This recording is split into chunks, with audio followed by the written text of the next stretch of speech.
എല്ലാവർക്കും സുഖമാണെന്ന് വിശ്വസിക്കുന്നു. സംസ്ഥാനത്ത് സാമൂഹ്യ സുരക്ഷാ ക്ഷേമ പെൻഷൻ സെപ്റ്റംബറിലേത് വിതരണവുമായി ബന്ധപ്പെട്ടും അതുപോലെ തന്നെ കെട്ടിട നിർമ്മാണ തൊഴിലാളി പെൻഷൻ, പ്രവാസി ക്ഷേമ പെൻഷൻ, ഈ 3 പെൻഷൻ വിതരണവുമായി ബന്ധപ്പെട്ട വളരെ പ്രധാനപ്പെട്ട അറിയിപ്പുകളാണ് ഈ ഒരു വീഡിയോയിൽ നിങ്ങളുമായിട്ട് പങ്കുവെക്കുന്നത്. വീഡിയോയുടെ വിശദാംശങ്ങളിലേക്ക് കടക്കുന്നതിന് മുമ്പ് കൂടുതൽ ആളുകളിലേക്ക് ഇൻഫർമേഷൻ എത്താൻ ഷെയർ ചെയ്യുക, ലൈക്ക് ചെയ്യുക, ഫേസ്ബുക്കിലൂടെ കാണുന്ന ആളുകൾ ഫോളോ ചെയ്യുക. വീഡിയോയുടെ വിശദമായ വിവരങ്ങളിലേക്ക് വരാം. സംസ്ഥാനത്ത് സെപ്റ്റംബർ മാസത്തെ സാമൂഹ്യ സുരക്ഷാ ക്ഷേമ പെൻഷൻ വിതരണവുമായി ബന്ധപ്പെട്ട് സർക്കാർ തലത്തിൽ നിന്നുള്ള, അതായത് ധനമന്ത്രിയുടെ ഭാഗത്തു നിന്നുള്ള അറിയിപ്പ് ഇന്ന് വരും എന്നാണ് പ്രതീക്ഷിച്ചിരുന്നത്. അത്തരം ഒരു അറിയിപ്പ് ഇതുവരെ എത്തിയിട്ടില്ല. ഇനി നാളെ എന്തായാലും അത് ലഭിക്കില്ല. തിങ്കളാഴ്ച ലഭിക്കാനുള്ള സാധ്യതയുണ്ട്. തിങ്കളാഴ്ച കഴിഞ്ഞ് ചൊവ്വാഴ്ചയാണ് പെൻഷൻ വിതരണവുമായി ബന്ധപ്പെട്ട ആവശ്യങ്ങൾക്ക് വേണ്ടിയിട്ടുള്ള കടമെടുപ്പ് നടക്കാനുള്ള സാധ്യത. കടമെടുപ്പ് അന്നാണ് നടക്കുക. അതിനുശേഷം ബുധനാഴ്ച കഴിഞ്ഞ് വ്യാഴാഴ്ചയായിരിക്കും പെൻഷൻ വിതരണം ഉണ്ടാകുക. പെൻഷൻ വിതരണവുമായി ബന്ധപ്പെട്ട അറിയിപ്പുകൾ സർക്കാരിൻ്റെത് വരേണ്ടതുണ്ട്, ഉത്തരവ് വരേണ്ടതുണ്ട്, മന്ത്രിയുടെ അറിയിപ്പ് വരേണ്ടതുണ്ട്. ഇതൊന്നും വന്നിട്ടില്ല. ഇങ്ങനെയാണ് പെൻഷൻ വിതരണത്തിനുള്ള സാധ്യത എന്നുള്ളത് മാത്രമാണ് പറയുന്നത്.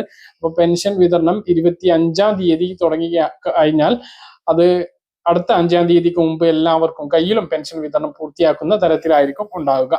കെട്ടിട നിർമ്മാണ തൊഴിലാളി പെൻഷൻ അത് 1 മാസത്തേക്ക് തന്നെയാണ് ഈ മാസവും ലഭിക്കുക. പക്ഷേ അത് വിതരണവുമായി ബന്ധപ്പെട്ട അറിയിപ്പ് ലഭിച്ചിട്ടില്ല. ഈ മാസം അവസാനത്തോട് കൂടിയിട്ട് 1 മാസത്തെയെങ്കിലും പെൻഷൻ ലഭിക്കും. പക്ഷേ കുടിശ്ശികയൊന്നും ലഭിക്കില്ല എന്നുള്ളത് തന്നെയാണ്. കാരണം ഓണത്തിന് പോലും കുടിശ്ശിക ലഭിച്ചില്ല. 1 മാസത്തേത് മാത്രമാണ് ലഭിച്ചത്. ഇലക്ഷന് മുമ്പ് കുടിശ്ശിക ലഭിക്കുമോ എന്ന് പല കെട്ടിട നിർമ്മാണ തൊഴിലാളി ഗുണഭോക്താക്കളും ചോദിക്കുന്നുണ്ട്. പക്ഷെ അതിനുള്ള സാധ്യതയും ഇപ്പോൾ ഇല്ല എന്നുള്ളതാണ്. കെട്ടിട നിർമ്മാണ തൊഴിലാളി പെൻഷൻ നൽകുന്നതിന് വേണ്ടി കെട്ടിട നിർമ്മാണ സെസ് ഒരുപാട് സർക്കാർ പിരിക്കുന്നുണ്ട്. എന്നിട്ട് പോലും ഈ പാവപ്പെട്ട ആളുകൾക്ക് ഈ ഒരു തുക ലഭിക്കുന്നില്ല എന്നുള്ളതാണ്.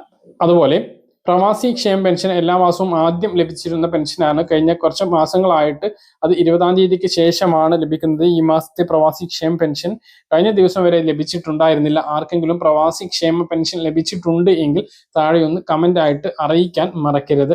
3000-3500 രൂപയാണ് പ്രവാസി ക്ഷേമ പെൻഷൻ ലഭിക്കുന്നത്. ഏറ്റവും കൂടുതൽ തുക ലഭിക്കുന്ന കേരളത്തിലെ ക്ഷേമ പെൻഷനാണ് പ്രവാസി ക്ഷേമ പെൻഷൻ. മിനിമം ആണ് 3000 ലഭിക്കുന്നത്. ഏറ്റവും കുറഞ്ഞത് 3000 ലഭിക്കുന്നു. അതുപോലെ തന്നെ 3500 ലഭിക്കുന്നു. കൂടിയത് 7000 രൂപ വരെ അത് ലഭിക്കുന്നുണ്ട്.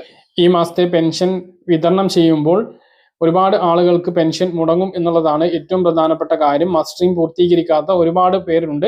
അവർക്ക് 20-ാം തീയതി വരെ മസ്റ്ററിംഗ് ചെയ്യാനുള്ള അവസരം ഉണ്ടായിരുന്നു. പക്ഷേ 10-ാം തീയതിക്ക് മുമ്പ് മസ്റ്ററിംഗ് ചെയ്യാത്തവരുടെ എല്ലാം പെൻഷൻ മുടങ്ങും. 64 ലക്ഷം പെൻഷൻ ഗുണഭോക്താക്കളിൽ മസ്റ്ററിംഗ് പൂർത്തീകരിക്കാത്ത ആളുകളുടെ എല്ലാം പെൻഷൻ സെപ്റ്റംബർ മാസത്തെ പെൻഷൻ വിതരണത്തോടൊപ്പം മുടങ്ങും എന്നുള്ളതാണ് വളരെ പ്രധാനമായിട്ട് ഓർമ്മിപ്പിക്കാനുള്ളത്. അപ്പോൾ അങ്ങനെയുള്ള ആളുകൾക്ക് പെൻഷൻ ഇനി എന്നാണോ മസ്റ്ററിംഗ് പൂർത്തീകരിക്കുന്നത് അതിനുശേഷമുള്ള മാസം പെൻഷൻ വിതരണം ചെയ്യുമ്പോൾ മാത്രമാണ് പെൻഷൻ ലഭിച്ചു തുടങ്ങുക. കേന്ദ്രവിഹിതം കുറവുണ്ടാവും പെൻഷൻ വിതരണം ചെയ്യുന്ന സമയത്ത്.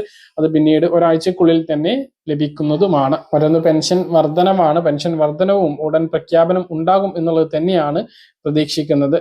കാര്യങ്ങൾ കൃത്യമായിട്ട് മനസ്സിലാണെന്ന് വരുന്നു. ഇതുപോലെ ഇൻഫർമേഷൻ ലഭിക്കാൻ ചാനൽ സബ്സ്ക്രൈബ് ചെയ്യുക, ബെല്ലൈക്കൺ എനേബിൾ ചെയ്ത് വെക്കുക. മറ്റൊരു വീഡിയോ കാണാം. ദൂരേക്കും.